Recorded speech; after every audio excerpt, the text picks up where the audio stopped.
आज महिला आरक्षण बिल राज्यसभा में पेश होगा। नारी शक्ति बिल पर आज राज्यसभा में चर्चा होगी। महिला आरक्षण बिल पर 7.5 घंटे चर्चा की जाएगी और बीजेपी की तरफ से 14 महिला सांसद और मंत्री बात करेंगी, जो चर्चा में सरकार और अपनी पार्टी के पक्ष को रखेंगी।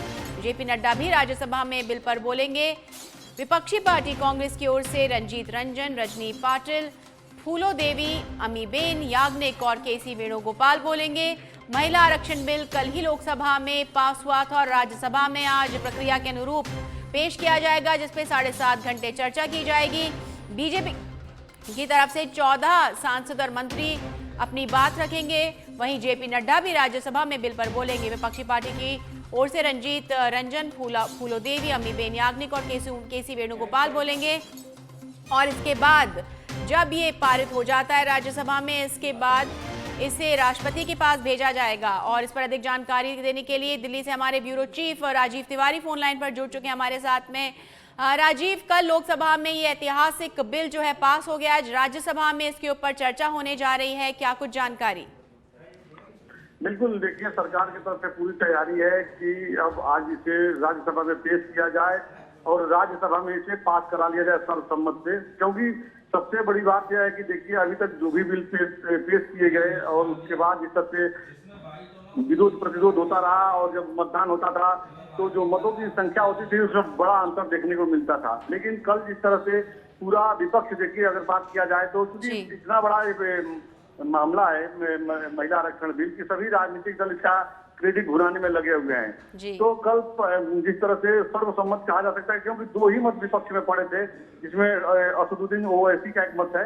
तो असदुद्दीन ओवैसी तो लगातार कटाक्ष कर ही रहे थे, लेकिन कांग्रेस पार्टी के नेता विरोध करने के बाद भी जिस तरह से समर्थन दिए है, उससे यही माना जा रहा है कि आज भी जो है यह बिल जो है राज्यसभा में पास हो जाएगा। क्योंकि सभी राजनीतिक दल अपने हिसाब से विरोध तो कर रहे पॉलिटिकल माइलेज लेने के लिए, लेकिन सभी का मत है कि महिला आरक्षण बिल पास हो जाना चाहिए, सर्वसम्मत से पास हो जाना चाहिए। और महिलाओं को जो 30-35% आरक्षण की बात अभी तक की जा रही थी, वो पार्लियामेंट में, लोकसभा में। बिल्कुल राजीव, और एक ऐतिहासिक दिन रहा जहां पर कई दिनों बाद ऐसा देखने को मिला कि कोई बिल सदन में पेश हुआ और उसके बाद में विपक्ष ने भी ध्वनि मत से जो है इसे पारित किया।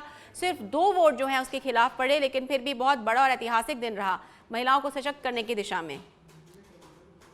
बिल्कुल बिल्कुल, देखिए उसी क्रम में माना जा रहा है कि आज जब राज्यसभा में यह पेश किया जाएगा तो दोनों पक्ष और विपक्ष दोनों तरफ के जो नेता हैं अपने अपने हिसाब से अपना विचार रखेंगे और पास हो जाएगा। क्योंकि देखिए सभी राजनीतिक दल, क्योंकि कांग्रेस पार्टी का जो विरोध है यही है कि राजीव गांधी के समय सबसे पहले इस पर चर्चा की गई थी महिला आरक्षण बिल पर। उसके बाद कांग्रेस पार्टी की सरकार लगातार कोशिश में थी कि महिला आरक्षण बिल लाया जाए, लेकिन वही अब प्रधानमंत्री नरेंद्र मोदी की तरफ से कहिए या भारतीय जनता पार्टी की तरफ से कहिए, यह बिल पास करा लिया गया है लोकसभा में। प्रधानमंत्री ने अपने संबोधन में कहा कि देखिए यह इस काम के लिए ईश्वर ने हमें चुना है, लिहाजा अटल जी की सरकार में भी बहुत कोशिश किया गया, उनके पहले की भी सरकारों ने बहुत कोशिश किया, लेकिन यह शुभ समय जो है मेरे सरकार में आया है तो इसको पास करा लिया जाएगा। तो चुनाव सामने है तो अपने हिसाब से सभी लोग बिल्कुल राजीव, यही सवाल था कि आगामी चुनावों के मद्देनजर अगर बात की जाए तो ये एक बहुत बड़ा एक मुद्दा हो सकता है, एक बहुत बड़ा एक प्रोजेक्शन पॉइंट हो सकता है कि किस तरह से केंद्र सरकार महिलाओं को सशक्त करने की दिशा में काम कर रही है। किस तरह के राजनीतिक मायने निकाल सकते हैं हम इसके? देखिए बिल्कुल, सबसे बड़ी बात है कि आज महिला मतदाताओं की संख्या बढ़ी है जिस तरह से देश में, तो हर राजनीतिक दल अपने अपने हिसाब से उसे भुनाने में लगा हुआ है। इस बात से इंकार नहीं किया जा सकता है। देखिए 5 राज्यों में विधानसभा चुनाव है, लोकसभा चुनाव है, ऐसे में अभी से कहा जा सकता है कि राजनीतिक दलों में यह क्रेडिट लेने की होड़ मच गई है कि सबसे पहले जो है महिला आरक्षण की बात किसने की थी। तो अब तो यह बिल जब कानून बन जाएगा उसके बाद कब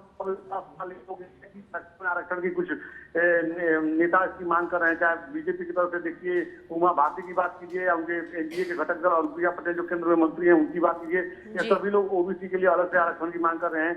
लेकिन वही सरकार की तरफ से कहा जा रहा है कि 35% जो आरक्षण दिया जा रहा है उसमें सभी महिलाओं को शामिल किया जाएगा। और इस तरह की बातें अभी न की जाए तो कल केंद्रीय कानून मंत्री अर्जुन राम मेघवाल जब चर्चा कर रहे थे उन्होंने कहा कि देखिए 15 साल के लिए प्रावधान है, 15 साल के बाद इस नियम को हम लोग आगे बढ़ाएंगे, इस कानून को आगे बढ़ाएंगे, क्या फेरबदल करेंगे। बिल्कुल राजीव, लेकिन बड़ी बात यह है कि कल लोकसभा में पारित हो गया, राज्यसभा में भी उम्मीद है कि पारित हो जाएगा और उसके बाद में कानून बन जाएगा। तमाम जानकारी के लिए राजीव बहुत बहुत धन्यवाद। तो आपको बता दें आज राज्यसभा में पेश होगा महिला आरक्षण बिल, जिस पर चर्चा की जाएगी और उसके बाद में जब ये पारित हो जाता है तो राष्ट्रपति के पास सहमति के लिए जाएगा, हस्ताक्षर के लिए जाएगा। आज राज्यसभा में 7.5 घंटे इस बिल पर चर्चा होगी। नारी शक्ति वंदन बिल पर आज 7.5 घंटे चर्चा होगी और बीजेपी की तरफ से 14 महिला सांसद और मंत्री बोलेंगे और साथ ही जेपी नड्डा भी अपनी सरकार और पार्टी का पक्ष रखेंगे। इसके अलावा विपक्ष की ओर से भी सभी अपनी अपनी राय रखेंगे, अपना अपना मत रखेंगे।